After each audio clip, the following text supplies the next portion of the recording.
Hello and welcome to the debate. I'm your host Sana Makbool with you at PTV World. In today's show, we're going to be taking a look at two important stories. The first is in reference to the current economic situation in Pakistan and, of course, where Pakistan stands in terms of its negotiations with the IMF. The finance minister on his visit to Washington and, of course, as part of the spring talks with the IMF and the World Bank has spoken with regards to what Pakistan aims to be doing and has mentioned that it will be looking forward to at least a 3-year program with the IMF, and this is what is going to be negotiated with the International Financial Institution. Among other things, the finance minister also talked about various measures that Pakistan will need to take given the current economic crisis that has been going on for very long, and of course the future developments that need to be put in place after the election of this new government, and of course the tough measures that need to be taken by it.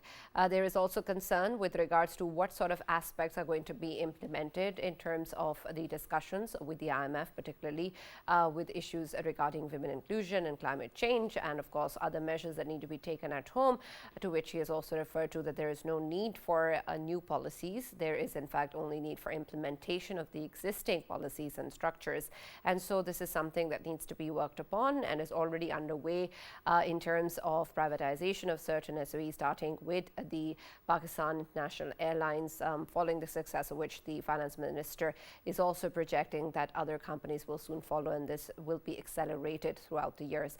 And so we're going to be taking a look at the plan forward with Pakistan negotiating with the IMF and what sort of factors will contribute towards this discussion and whether or not we'll be able to successfully garner the support that we require at this point.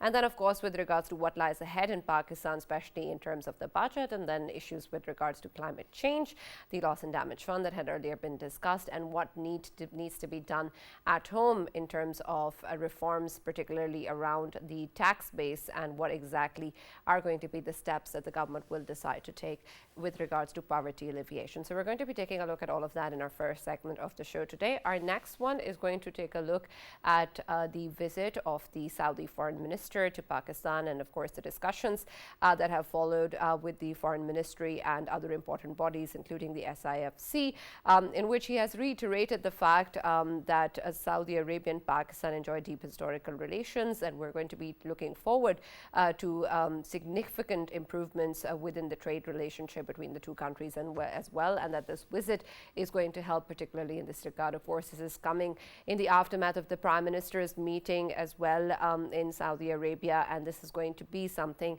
that is going to be following that discussion, particularly in terms of the commitment that we've seen from the Saudi side of investment in Pakistan. And so moving forward and expediting the process of the first tranche of that investment is something that was under discussion with the Prime Minister as well, and will be taken forward as well, for which we have seen that positive implications have been shared by the two sides. So we're going to try and understand what exactly is going to be the outcome of this particular visit, and then what is going to be the expectation with regards to the investment coming in from Saudi Arabia. That's going to be our focus in the next segment. For this and more, as always, in the studios, I've been joined by senior analyst Farooq Batafi and Raja Faisal, and we've also been joined online by Dr. Mahmood Khalid, who's senior research economist at PIDE, and we will be joined later by Mr. Ashraf Malcolm, who's a senior journalist. Thank you very much, gentlemen, for joining us and being a part of this discussion as well.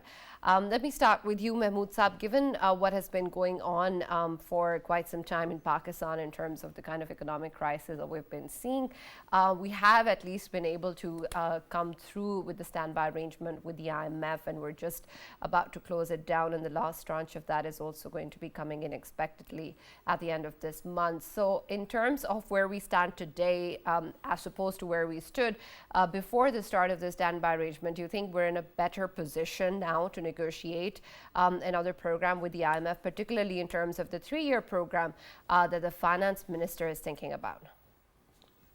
Well, thank you first of all for having me on the show. Absolutely, you're right that we are in a much better position as compared to what we were in the standby arrangement. And this is not just what we are actually looking into. IMF also has acknowledged this, and they are also willing to go ahead with providing an extended fund facility program to us. Now, the question is that when we say that are we really good in terms of the indicators, then probably if we look at the very basic raw indicators such as our reserves are developing, what we are looking is that exchange rate has been stabilized over a very long period of time, which was not the case earlier. We are also seeing that the inflation is receding, which was a very worrying stance, especially in the last outgoing fiscal year. And even for this year, this is one of the risks which the economy is facing. But overall, the trend is that the inflation is gradually going down. And on top of that, the economic recovery is also happening. We know that last year's economic growth was almost close to zero, but this year, what we are expecting, although our target was set at a higher rate, close to 3.5, but both the IMF's outlook as well as the Asian Development Bank's outlook is now projecting that Pakistan is going to achieve close to 2 plus percentage points of real GDP growth. So overall, we are in a better position as compared to the SBA, but still lot needs to be done. Right. And when we take a look at the factors that are going to be part of the discussion, of course, the SBA was one arrangement, but it was a short-term arrangement. When we're looking at a 3-year program, of course, there's going to be a lot more in terms of the nuances that are going to be discussed and the factors that are going to contribute in. What exactly will the IMF will be looking at this point when we're talking about the negotiations and the contours of this program? What will be the factors that will define it? And Dr. Saab, given that recently we saw the finance minister's statement that for the time for policy advice has passed, my question is there a possibility of balancing two very critical values, one fiscal discipline, two growth as well, because there seems to be a problem that we are going through stagflation and unemployment rate is very high. Is there a possibility of actually balancing the two and ensuring that we also grow while we are also adhering to fiscal discipline? Well, I'll respond to your question first. Whenever we are in an IMF program, particularly when we have structural imbalances on the macro side, then growth is the victim. This is unfortunate, but the first priority is to stabilize the economy. And when we say that the economy needs to be stabilized, particularly it means that the inflation has to recede, the exchange rate has to actually anchor on some value which is sustainable over the long run. Now, why do we say that? Growth actually is desirable. This is what we economists believe in, that for jobs, growth, and the overall welfare improvement, economic growth is necessary. But the way the growth is going to be achieved, if it is like the stop go pattern in which we see a very good growth which falls actually in the next year, not even coming to or second or third year, that is actually more disturbing for the economic factors. So sacrificing growth over the short run, but for long-term growth, this is what generally the IMF package is about. When we say that in Pakistan, is there any possibility where we can have actually growth as well as the structural reforms, then this is possible. But for that, we have to actually look into the real causes and we have to work through these problems. Like, for example, what we see on ground is that as per the IMF's prescription, we have been passing on the energy tariffs to the consumers because otherwise we cannot run down on our circular debt. But this is not the solution. We have to actually look into the real cause of these circular debts, whether it was related to the line losses, the theft, or the distribution inefficiencies, or the way the energy sector is as a whole being run. So until unless you also start curing those, we cannot think about the growth as well. But this is one of the major concerns. Now, coming back to Sana's question first, that what would be the key factors, what the IMF is going to look into? First of all, they're going to look for policy stability.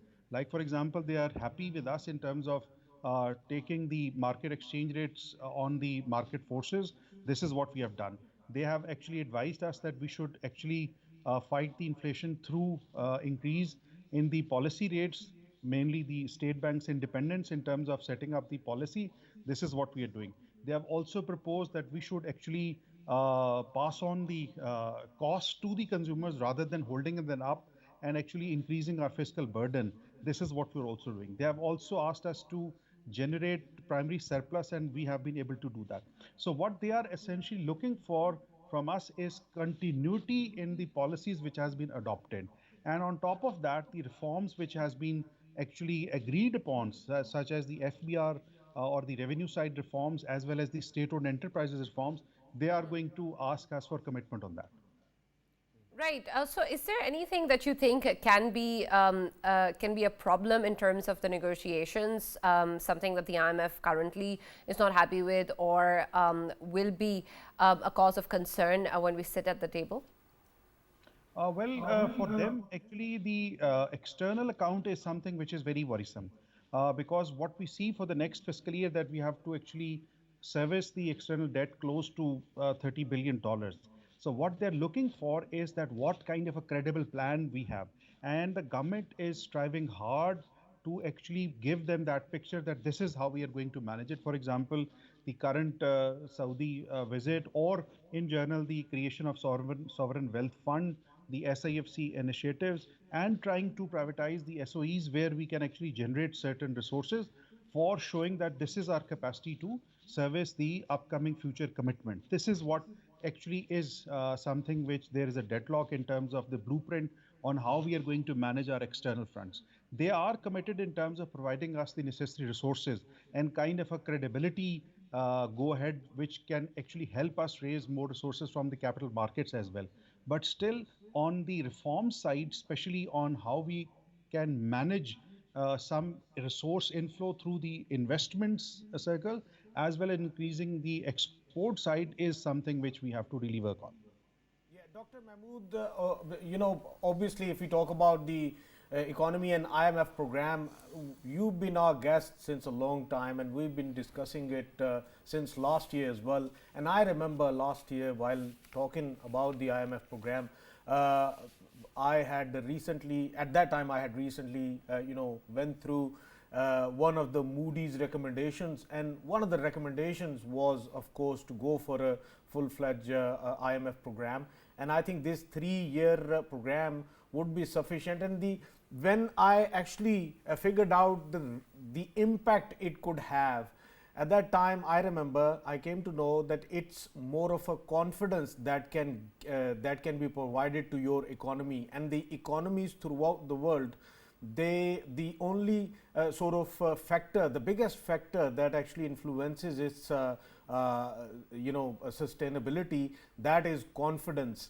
And if economy is portraying a confidence, and this of course shows that if Pakistan is going ahead with the 3-year plan and asking for a 3-year plan, it means that so far Pakistan's economy is confident enough about itself, and that is why they want to further strengthen this confidence, not only for the government itself and Pakistan itself, but of course the FDIs, direct investment, and even the domestic investors. It would be a confidence booster for them as well, that for at least next 3 years it would be a smooth ride and there won't be any hurdles for our economy. Am I right, or my way of thinking is wrong? And Dr. Khalid, while you're at it, kindly help us unpack this myth of homegrown package,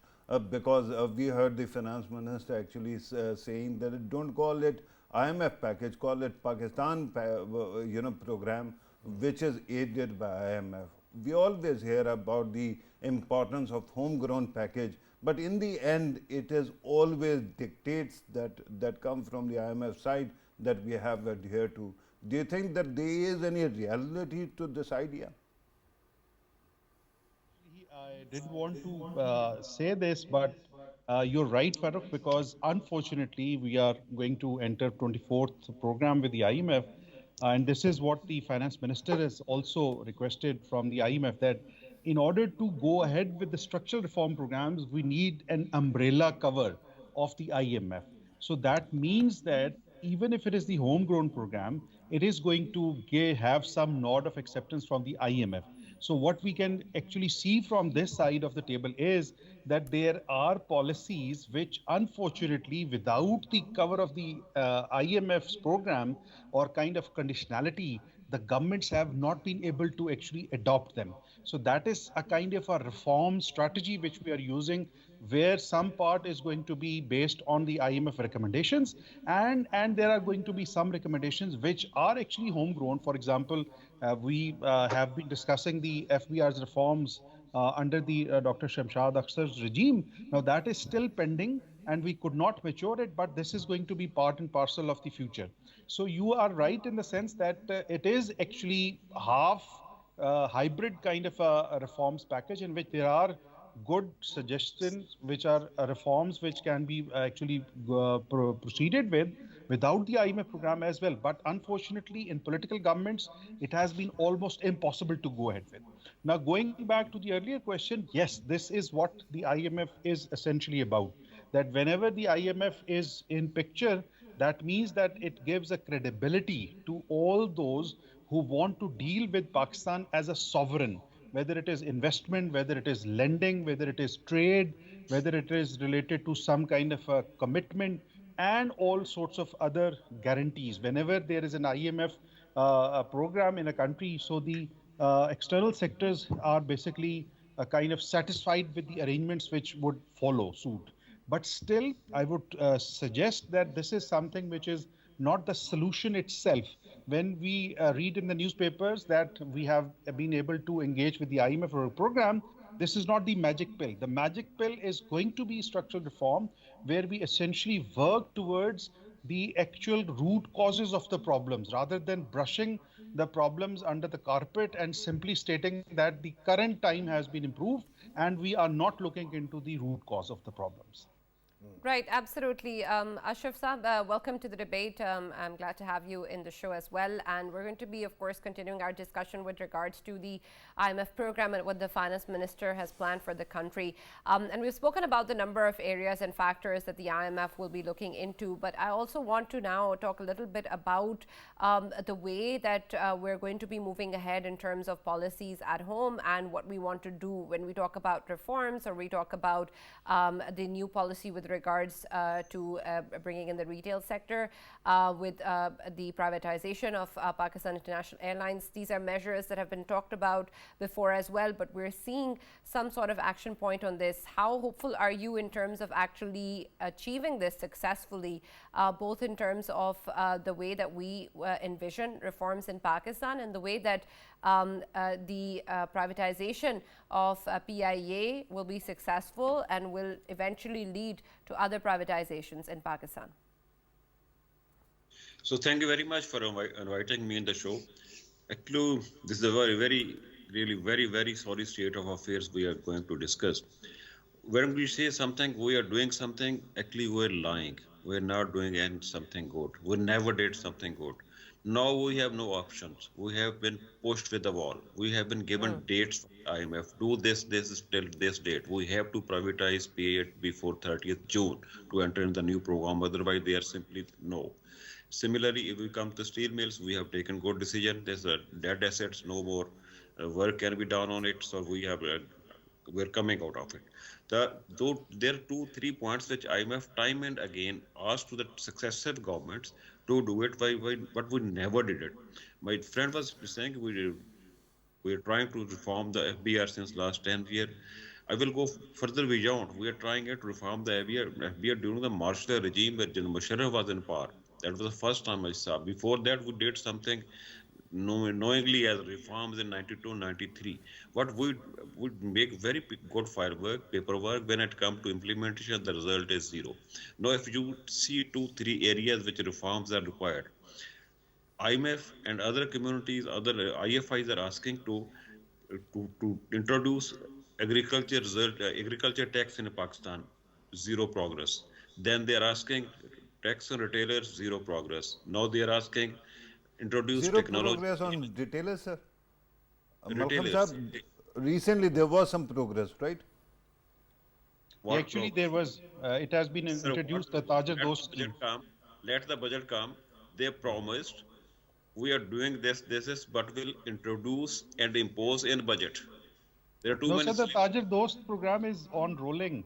They have Yes, given a deadline to so register many by times, 13th so April. many times, two successive governments of the Noor League, Isaac as finance minister, Mifta Ismail as finance minister, to do such taxes, but they are reverted. Let the time come. What major problem is IMF is not ready to trust us. They say you are a liar, you don't go with your promises, so come with upfront decisions. Now we have introduced the tax system of the retailer, the Tajir those scheme which you're talking about, but we have to implement it from the next budget. Let's see when it comes to the assembly, does it they pass it or not. Right, but Ashraf Saab, the perception that you have outlined that the IMF has of Pakistan, how is it then we're looking forward to engaging with them for a 3-year program if they think we're liars? Time and again, we made given written commitments, then we did not follow it. Then we did not fulfill our commitments time and again, not one time, again and again. What about the standby arrangement? If we just talk about the recent past, We're pushed. We're pushed. We're going to default. We had no option. We are left with no option other than to go with the standby arrangement. okay, I understand that, but whatever it was as a result of, even if it was a result of desperation, were we not able to fulfill the requirements of the IMF and successfully complete the SBA? I will say it differently. We did Okay. not fulfill commitments. We are forced to fulfill the commitments. Sort of, what you say, default was hanging on our head. We don't have the money to run our national affairs. We don't have run to run the government machinery. We don't have the Will money. the same, okay, building on your argument, will the same force also push us towards building better measures in the future? And by the way, Malham Saab, how can you actually deprive Pakistan of any agency whatsoever? I'm not calling about the agency. I'm saying that no IMF, after repeatedly written promises failure, they say come with the upfront decisions. Increase electricity rates, increase tax base, introduce digitization, the BR tax collection system, impose agriculture tax, impose tax on retailers, impose tax on real estate. Now these are major things. On top of that, if you go just 1 week back, there was a report from the World Bank that there is a non-recovery and power theft and line losses about 1,300 billion rupees. Control it, improve it, or be ready to increase again electricity rates. So what we are doing to reduce power theft, or what we're trying to reduce line losses, what we're trying to improve our recovery from the consumers, what we're trying to improve our transmission lines. We're not doing anything. This is not just a tax on retailers or tax on agriculture or tax on what you're saying, agriculture community and retailers. And the third one was slipped out of my mind. We are not going to the major. We are going what we're asked, what we're pushed. Then we come, sir, we have done this. Then they come with another demand. We come back and sir, we have done this. Now, what But the step irrespective of that, taking? Ashraf Saab, I want to understand, don't you think that whatever is happening is good? For example, if we talk about privatization, even if we're doing it because we're asked, isn't that a good thing happening? Since so long we are trying to privatize Pakistan Steel Mills and PIA. You know, 1993. Good 31 Yes, years. but- What Right. By your argument, we'll achieve it out of so desperation. the argument is that if we finally succeed, that is going to prove that Pakistan is on the money and Pakistan is going to deliver. With your permission, Malham Saab and Sana, I'm going to actually go back to Dr. Mahmood Khalid. Dr. Saab, this issue about recurring or increasing or ballooning circular debt in energy sector, gas sector, this is something that is quite worrying. So, is the only solution this, that the government of Pakistan has to keep on passing on all the losses or all the hikes to the common man? Or is there a structural issue involved that we can actually focus on? For example, you actually spoke about line losses, but apart from that, focusing on a different energy mix, or perhaps bringing in solar energy as well, could that actually lessen the burden or resolve this issue? Well, in the immediate short run, unfortunately, the common person also has to take a hit. Without that, the problem cannot go away.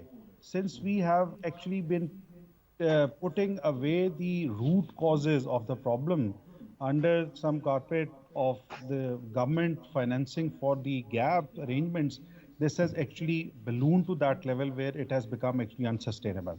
As Bhalam Saab rightly identified, it's not just about the theft. It is actually the line losses and the way distribution companies are working. They are working in a mode in which they are not financially viable. So we have to actually look into how the tariff policies are also set. I'll give you a quick example, and I've also talked about it in your last program, that when you pass on the rate hikes or you are increasing the rate, you should be ready that there is going to be reduction in the demand. So actually, the generation is going to be more than what the demand is. So we already have an excess capacity in the system, and there are capacity charges which the IPPs has to be paid. So the solution is not adding more energy to the grid, rather the solution is improving the way energy markets are actually working. Initially, it has to have some kind of a bitter pill which everybody across the board have to actually take. And the common myth which we have about the common person using less than 300 units is actually wrong, because what happens is that when you give a threshold, then you would find behavioral changes in terms of the people getting more than 1 meters.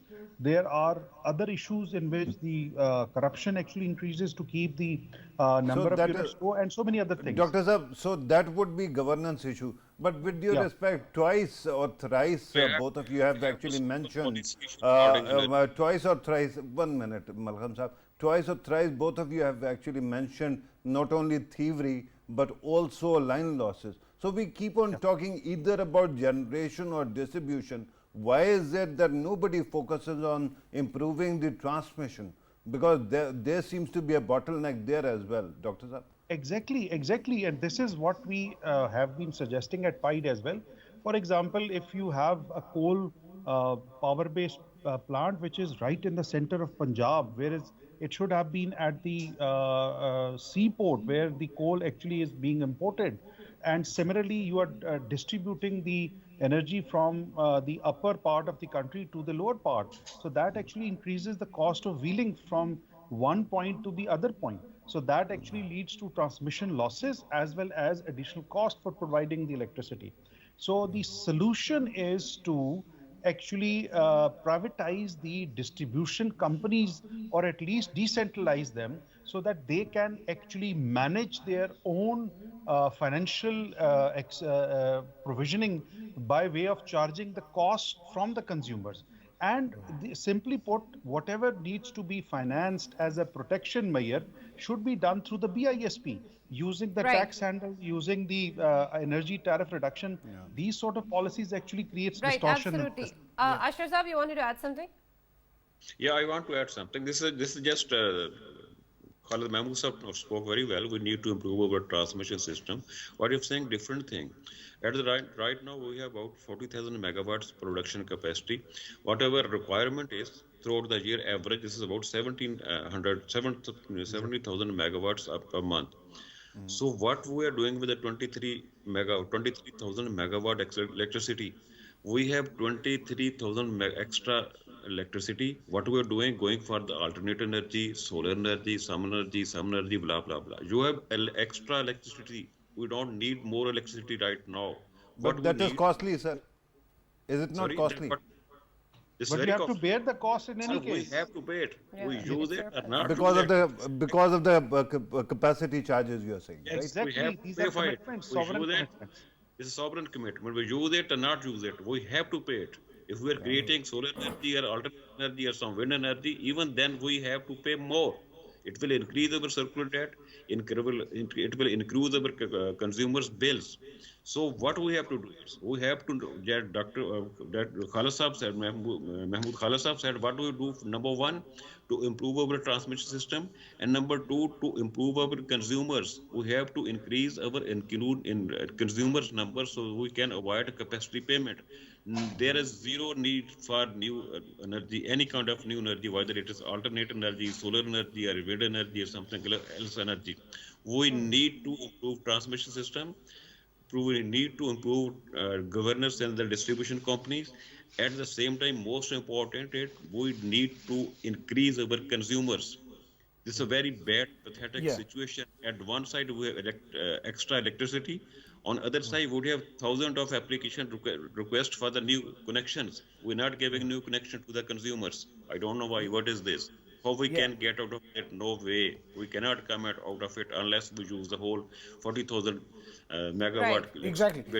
Which Malam Saab, if we look at the larger picture of Pakistan's economy, moving ahead, I'm talking about next 3 years. Of course, if we are going for a 3-year IMF program, in that context, and knowing the facts that SIFC is playing its role, and in today's obviously addresser, Foreign Minister of Saudi Arabia, Prince Faisal bin Farhan bin Al Saud, he obviously mentioned SIFC and its progress, and he said that in the SIFC they are going to, of course, invest $5 billion in Pakistan this year, and for next 5 years, of course, in total $25 billion would be, of course, invested in different sectors of Pakistan, including the agriculture sector. In that context, and knowing the fact that we are going ahead with another program of IMF, overall picture in next 3 years, what do we have to do to be able to, of course, sustain all of the economic pressures of the coming 3 years, number one, and number two, where do you see Pakistan in terms of increasing its volume of economy? Because if we look at our economy right now, I think the volume of economy, if it is increased, then it can sustain all of the pressures. Am I right? Malcolm Saab, given that you are one of the finest finance journalists that I know, let me also go back to what you were talking about earlier regarding excess capacity and our inability to consume it properly. One thing is for sure, if the fuel mix remains the same because of the excess in prices, we are going to face the circular debt. But has there been any feasibility regarding exporting the excess electricity that we can produce? And secondly, when was the last time our national grid, when was it improved or upgraded last time? Sure, two questions. Each. I have to respond. Number one is when we improved our grid stations and transmission system. I don't remember when we improved it. We are doing it slightly, not Yari extensively. line was the last one which was Yes. developed. Yep. Yes, Okay. slightly, not major improvement. So what was your another question? Sorry, I forgot the another question. Exporting electricity, sir. Yeah, so we cannot provide electricity to our local consumers. How we can export it? We don't have the system. We don't have the transmission lines. And number one, number two, who will buy electricity from us? India, Afghanistan. China. Afghanistan? 3 countries will not. Are we in a position to have trade with Afghanistan? Are we in a position to recover the bills from our own side? No.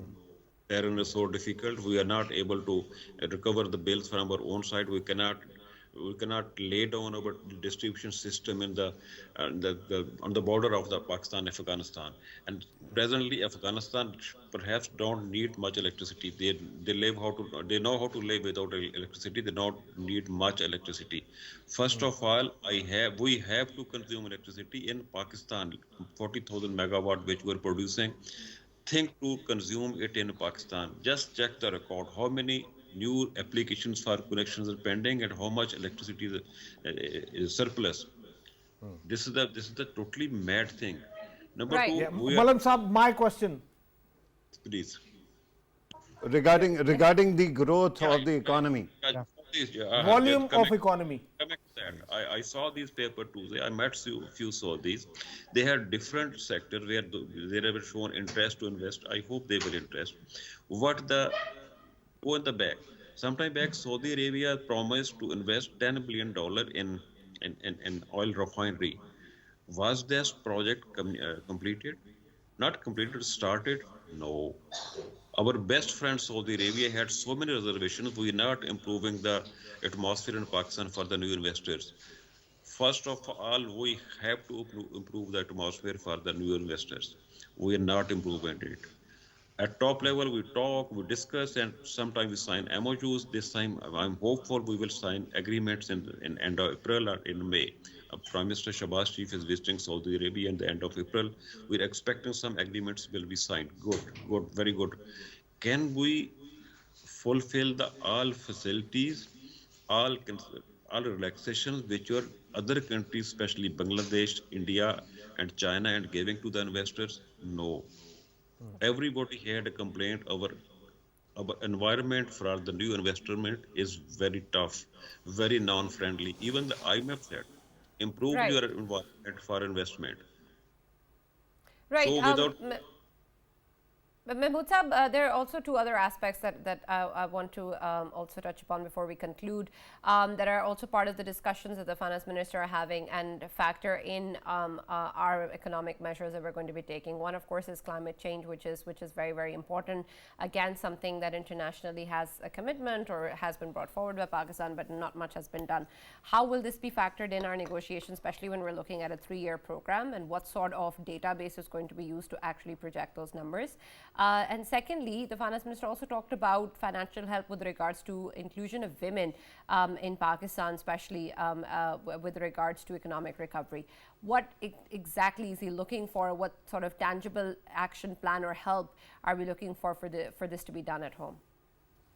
Well, actually, I'll come to the second question first. Unfortunately, in case of Pakistan, females' labor force participation is very low. The common misperception is that the females are working at household level, so why should they be part of the economic labor? But the problem is that essentially the resources should be put to use in the best possible manner. If we have potential in terms of creativity of new ideas, the entrepreneurship, and lots of other economic activities, then the female should be made part of it. And one problem with regards to that is the access to finance. And this is in general for Pakistanis that the financial inclusion has been very less. But for females, since they are also not part of the formal economic system, they have multiple problems in terms of accessing the credit facility or even or looking for joint ventures or some kind of venture capital funds. So that is something which the minister is actually looking for in terms of both the technical assistance as well as some kind of program loan which can actually help develop that kind of mechanisms where the financial inclusion and access to finance for investment and social development through females can be increased. And we have models all across the world. Like example, the Grameen Bank success was through the small credits which were provided to the female. On the other question, in terms of the climate finance, this is actually beyond the IMF. This is actually related to the agreements which was made in the last COP conference, that this is something which the world actually needs across the globe, that we need to have climate finance because there are countries which are on the receiving end, then there are countries which are actually the leading cause for these climatic disasters. And there was a general consensus and an agreement that the countries which are actually the main culprit should be financing the countries for adaptation and for recovery for wherever there are possible losses in that regard. Right. But that has actually not materialized. And this is something which Pakistan and similar countries are trying to build momentum towards looking for such credit. Absolutely. Thank you very much, Dr. Mehmood Khalid, for joining us. And thank you, Mr. Ashraf Malcolm, for joining us and being part of the discussion. That's all that we have time for our first segment, where we are going to take a look at the Saudi Foreign Minister's visit to Pakistan and the positive developments that have taken place prior to and are also currently ongoing to the visit. With reference to this particular meeting and discussion that we've had earlier, also, Faisal, in terms of the economic ties and the ones that have been shared by the Prime Minister and the Saudi leadership as as well, there has been a lot of support and a lot of commitment towards bringing in money in Pakistan and to, of course, moving forward with more investment in the country. But what exactly are you looking for at the end or conclusion of this visit that will be the key takeaway? Yes, and obviously, if we look at this current visit, it's so important for Pakistan. And as Prime Minister of Pakistan, he has highlighted and he has actually thanked the Crown Prince as well, Mohammed bin Salman, about it, that because it was his interest to, of course, send the Foreign Minister in Pakistan, Crown Prince and Prime Minister, by the way. And Prime Minister. And by the way, this is going to be very important for not only Pakistan's economy, but of course for next 5 years, Pakistan's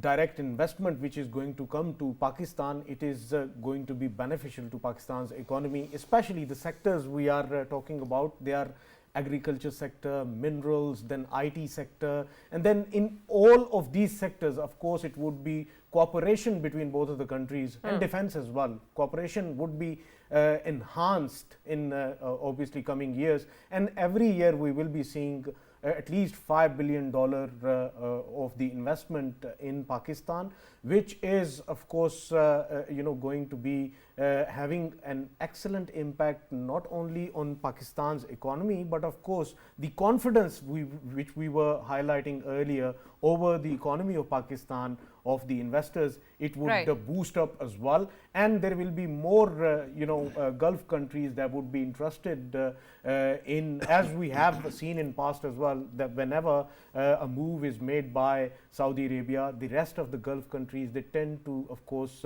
follow that move, because we know that this time around, of course, as earlier Malham Saab was highlighting that previously, of course, the system was so complex, but this time around SIFC is playing an excellent role, and that role has been actually highlighted by Foreign Minister of Saudi Arabia today. Absolutely, and I want to talk a little bit more about the SIFC as well, because this is something that of course is highlighted, as you said, and it's something that has been moving forward with regards to such negotiations as well. But I want to understand how much of this interaction and whatever will come out of it, Farokh, would be the result of a direct engagement between Pakistan and Saudi Arabia, or will also be factoring in other important measures that Pakistan will be taking on the economic front, including our negotiations with the IMF. Right. I think, Sana, that for any investment in the country, IMF's approval is necessary, because till the time you have clean bill of health, nobody is going to come and invest. But I think so that the first tranche that we're looking at. No, but the successful conclusion of SBA is a proof that finally we have arrived somewhere. We are comfortable that we can move forward, right? So that is a given already. Given that we have actually achieved the staff level agreement, and then now naturally there is going to be final approval, is also monies are there, and all of those things are taken care of. I wanted to actually go back to SIFC and what Malham Saab was actually referring to, because when Crown Prince MBS actually came to Pakistan at that time, if you remember, Imran Khan's government was there. So we were summoned, I and a few other journalists who actually have been working on finance beat, to the Board of Investment meeting. Harun Sharif was the head of BOI, and at that time Razak Dawood was the Commerce Minister. So the word at that moment, at least media was reporting that the Saudis are interested, refinery or not, they are interested in investing somewhere closer between $15 billion to $20 billion, right? And we thought that we are going to be inundated with facts. So my first question to the Chairman BOI was that what exactly are the projects where they are going to invest, and what is going to be the volume of investment or quantum of investment? The answer was, we don't know. So I asked them, okay, if you don't know, what have you heard? Answer again, we don't know. And then I say, okay, we don't know what they are going to actually show interest in. How can you know? Then at least what are you pitching to them, right? The answer was, we don't know. I swear I kid you not. So with that in mind, now comes SIFC. And SIFC is actually closely negotiating all the aspects, all the cogs in the wheel, where to invest, what are the opportunities, to actually specify what are the opportunities and how can you invest in them. And then take on board their concerns as well and fix those problems. So I think that right now, whatever investment, Faisal was talking about $5 billion, that was stated on record. But because today the Foreign Minister actually said that the possibility is significantly higher. So what we are expecting now is perhaps there is going to be a significant investment because we have taken care of all the concerns that were there. Right. Thank you, Farooq. Thank you, Faisal, for joining us. That's all that we have time for. We're going to now see you tomorrow.